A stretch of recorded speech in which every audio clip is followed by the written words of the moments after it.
আসাল্লাহু আইয়াজালা লানা ফিহি বারাকাহ।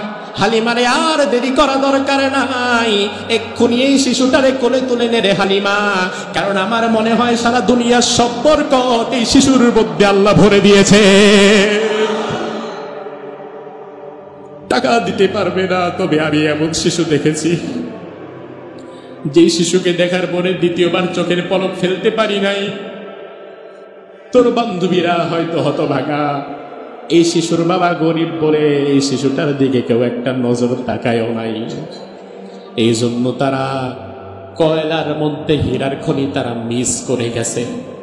অথচ আমি যেহেতু দেখেছি, আমি শিশুরে ছেড়ে বাড়ি যেতে পারবো না হালিমা। হালিমা তো সাদিয়া বললেন, স্বামী তাহলে আর কোনো কথা নাই, চলেন আমরা এই শিশুটিকে নিয়ে যাই।